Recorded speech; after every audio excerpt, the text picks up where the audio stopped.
Halo Bapak Ibu semuanya, apa kabarnya? Semoga kabar Bapak Ibu guru dimanapun berada tetap sehat-sehat semuanya.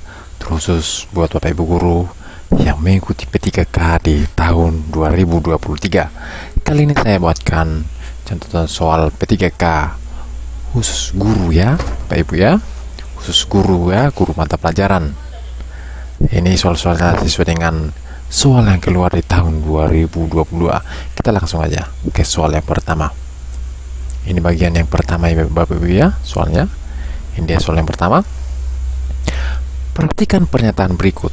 Yang pertama, faktor-faktor situasi yang tidak kondusif yang dialami siswa. Yang kedua, kapasitas belajar atau tingkat kecerdasan umum terbatas atau rendah. Kapasitas belajar atau bakat khusus tak sesuai dengan dalam bidang tertentu.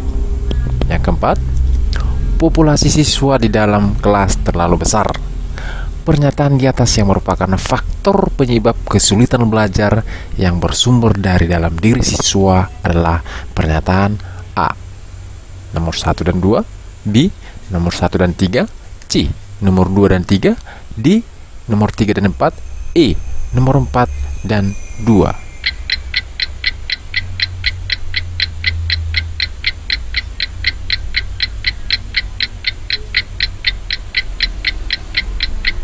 Jawabannya adalah yang C, nomor 2 dan 3. Kita lihat nomor 2. Kapasitas belajar atau tingkat kecerdasan umum terbatas atau rendah. Nomor 3. Kapasitas atau bakat khusus tak sesuai dalam bidang tertentu. Kita lihat pembahasannya Bapak Ibu. Faktor-faktor kesulitan belajar siswa. Fenomena kesulitan belajar seorang siswa biasanya tampak jelas dari menurunnya kinerja akademik atau prestasi belajarnya. Namun, kesulitan belajar juga dapat dibuktikan dengan munculnya kelainan perilaku atau misbehavior. Siswa seperti kesukaan berteriak-teriak di dalam kelas, mengusik teman, berkelahi, sering tidak masuk sekolah, dan sering kabur dari sekolah. Secara garis besar, faktor-faktor penyebab timbulnya kesulitan belajar terdiri atas dua macam. Yang pertama, faktor intern siswa, yakni hal-hal atau keadaan-keadaan yang berasal dari dalam diri sendiri, yaitu bersifat kognitif atau ranah cipta, antara lain seperti rendahnya kapasitas intelektual atau intelijensi siswa. Yang B, bersifat afektif atau ranah rasa, antara lain seperti labilnya emosi dan sikap. Yang C, bersifat psikomotor atau ranah karsa, antara lain seperti terganggunya alat-alat indera penglihatan dan pendengaran atau mata dan telinga. Itu ya faktor yang pertama. Faktor yang kedua atau faktor ekstern siswa, yakni hal-hal atau keadaan-keadaan yang datang dari luar diri siswa. Faktor ekstern siswa meliputi semua situasi dan kondisi lingkungan sekitar yang tidak mendukung aktivitas belajar siswa. Faktor ini dapat dibagi 3 macam, yaitu yang A, lingkungan keluarga. Contohnya, ketidakharmonisan hubungan antara ayah dengan ibu dan rendahnya kehidupan ekonomi keluarga. Yang B, lingkungan perkampungan atau masyarakat. Contohnya, wilayah perkampungan atau slum area dan tempat sepermainan atau peer group yang nakal. C, lingkungan sekolah. Contohnya, kondisi dan letak gedung sekolah yang buruk seperti dekat pasar, kondisi guru serta alat-alat belajar yang berkualitas rendah.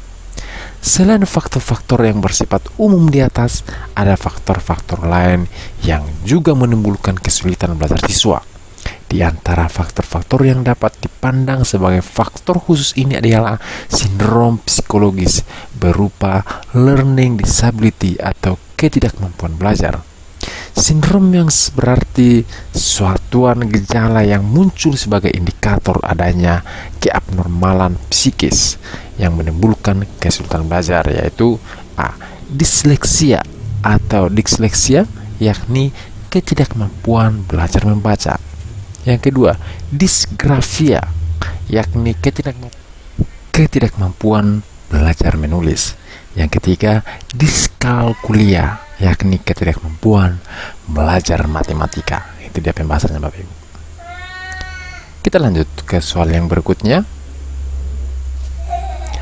Perhatikan pernyataan-pernyataan berikut. Yang pertama, hindari saran dan pernyataan negatif yang dapat melemahkan semangat belajar siswa. Yang kedua, ciptakan situasi kompetitif antara sesama siswa secara sehat. Yang ketiga, jatuhkan hukuman dan sanksi yang berat atas kelalaian dan ketidaktaatan siswa yang melanggar.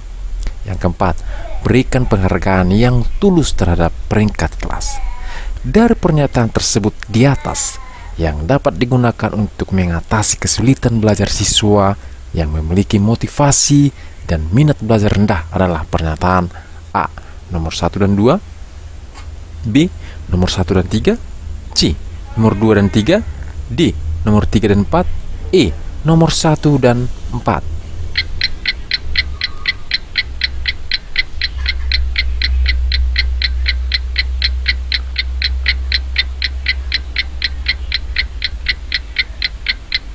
Jawabannya adalah yang A, nomor 1 dan 2. Kita lihat nomor 1. Hindari saran dan pernyataan negatif yang dapat melemahkan semangat belajar siswa. Nomor 2. Ciptakan situasi kompetitif antar sesama siswa secara sehat. Kita lihat pembahasannya Bapak Ibu. Cara guru untuk mengatasi kesulitan belajar anak. Membuat siswa terlibat aktif. Cara guru untuk mengatasi kesulitan belajar siswa yang paling mudah dilakukan yaitu membuat siswa terlibat aktif dalam proses pembelajaran. Anak-anak yang mengalami kesulitan belajar biasanya mereka berada di posisi sebagai pendengar pasif. Padahal apabila ikut terlibat dalam proses pembelajaran, mereka justru akan jauh lebih mudah dalam mengingat materi-materi yang disampaikan melalui praktek-praktek secara praktis. Membuka sesi diskusi cukup efektif untuk membuat siswa yang mengalami kesulitan belajar jauh lebih memahami materi pembelajaran.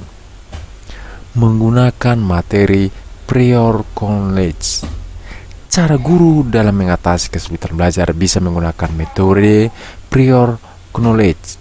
Metode yang satu ini menghubungkan antara materi-materi pembelajaran yang telah disampaikan sebelumnya dengan materi-materi baru yang akan disampaikan oleh guru. Namun, tentu saja keduanya harus memiliki keterkaitan. Memanfaatkan metode prior knowledge akan membuat siswa jauh lebih mudah mengikuti pembelajaran yang sedang berlangsung. Salah satu cara yang bisa guru lakukan menggunakan metode ini yaitu siswa diminta untuk mengulas kembali materi di rumah dan keesokan harinya akan dibahas di sekolah. Metode mind mapping. Metode mind mapping adalah cara guru untuk mengajarkan materi pada anak-anak yang mengalami kesulitan belajar. Mind mapping sendiri merupakan strategi pembelajaran yang menarik dan mudah dipahami oleh para siswa, sehingga materi yang disampaikan oleh guru bisa dengan mudah diterima.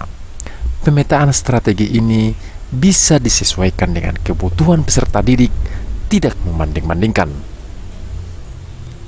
Setiap guru dan orang tua harus paham masing-masing anak. Hal ini disebabkan karena merupakan individu yang berbeda dari teman-temannya. Membandingkan anak dengan teman sebayanya atau bahkan dengan saudaranya hanya akan membuatnya merasa rendah diri dan pada akhirnya pada beberapa anak bisa menurunkan prestasi belajarnya. Jadi tidak membanding-bandingkan anak dengan teman-temannya merupakan cara guru dan orang tua untuk selalu menumbuhkan motivasi belajar anak sehingga ia tidak mengalami kesulitan belajar. Memberikan bimbingan konseling. Terkadang anak yang mengalami kesulitan belajar membutuhkan bantuan dari tenaga konselor profesional yang di sekolah-sekolah. Hal ini dipegang oleh guru BK. Cara guru BK mengatasi masalah siswa tertentu menggunakan teknik dan pendekatan khusus yang sesuai dengan keahliannya. Namun, tentu saja dalam mengatasi masalah tersebut, orang tua atau wali siswa juga harus ikut andil berperan. Kita lanjut soal yang berikutnya. Agar potensi peserta didik dapat berkembang secara optimal, maka dalam kegiatan pengembangan diri dapat difasilitasi melalui bimbingan konseling atau kegiatan ekstrakurikuler. Dalam KTSP, kegiatan pengembangan diri yang diampu melalui bimbingan konseling meliputi 4 hal, ialah A. Layanan pribadi, sosial, belajar, dan intelijensi. B. Layanan pribadi, sosial, karir, dan intelijensi. C. Layanan pribadi, sosial, karir, dan belajar. D. Layanan pribadi, sosial, intelijensi, dan belajar. E. Layanan sosial, karir, intelijensi, dan belajar.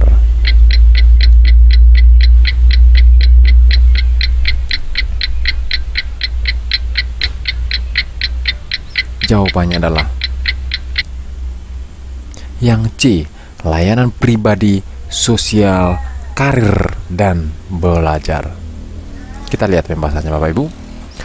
Pengembangan diri adalah suatu proses pembentukan potensi, bakat, sikap, perilaku, dan kepribadian seseorang melalui pembelajaran dan pengalaman yang dilakukan berulang-ulang sehingga meningkatkan kapasitas atau kemampuan diri sampai pada tahap otonomi atau kemandirian. Pengembangan diri merupakan kegiatan pendidikan di luar mata pelajaran sebagai bagian integral dari kurikulum sekolah. Pengembangan diri menjadi salah satu upaya yang dilakukan di setiap lembaga pendidikan dengan mengacu pada kurikulum yang telah dirumuskan di lembaga tersebut. Namun demikian, pelaksanaan kegiatan pengembangan diri lebih banyak menggunakan waktu di luar jam pelajaran formal. Pengembangan diri adalah kegiatan konseling dan ekstrakurikuler yang bertujuan untuk memberikan kesempatan peserta didik untuk mengembangkan dan mengekspresikan diri sesuai dengan potensi, kebutuhan, bakat, dan minat, serta karakteristik peserta didik.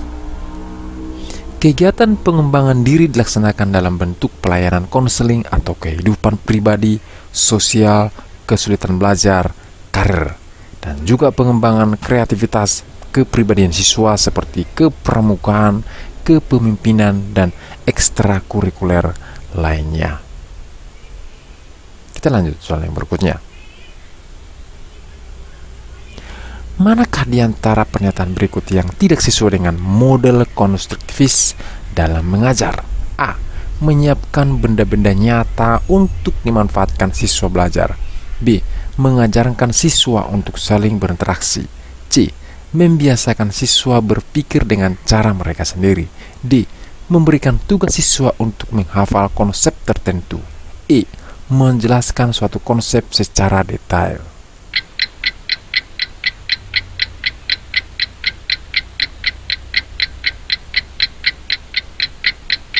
Jawabannya adalah D. Memberi tugas siswa untuk menghafal konsep tertentu. Kita lihat pembahasannya. Konstruktivisme adalah salah satu filsafat pengetahuan konstruksi atau bentukan kita sendiri. Pengetahuan bukanlah gambaran dari dunia yang ada. Pengetahuan selalu menjadi akibat dari suatu konstruksi kognitif, kenyataan dari konstruksi seseorang. Proses pembentukan itu berjalan terus-menerus dengan setiap kali mengadakan reorganisasi karena ada suatu pemahaman yang baru.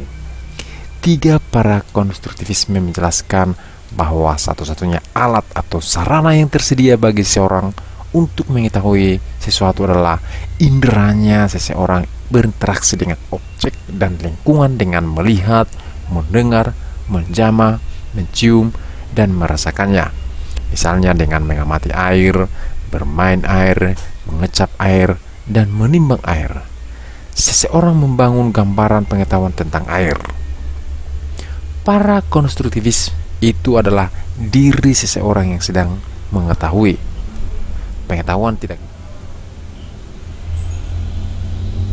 Pengetahuan tidak dapat dipindahkan begitu saja pada seseorang murid dari seorang guru. Murid sendirilah yang harus mengartikan apa yang diajarkan dengan menyesuaikan dengan pengalaman-pengalaman mereka. Tampak bahwa pengetahuan lebih menunjuk pada pengalaman seseorang akan dunia daripada dunia itu sendiri. Tanpa pengalaman itu, seseorang tidak dapat membentuk pengetahuan.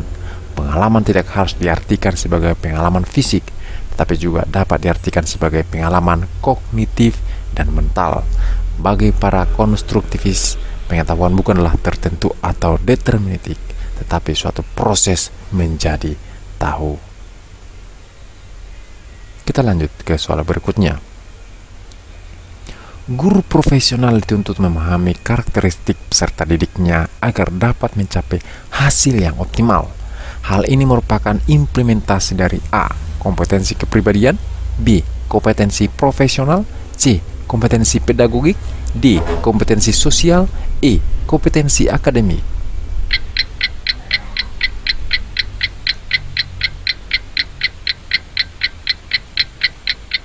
Jawabannya adalah C. Kompetensi pedagogik. Demikianlah soal-soal P3K Guru tahun 2023 bagian yang pertama. Ini beserta pembahasannya ya Bapak Ibu ya. Semoga bermanfaat buat Bapak Ibu guru yang mengikuti P3K di tahun ini. Salam sehat, salam sukses untuk kita semuanya. Sekian dan terima kasih.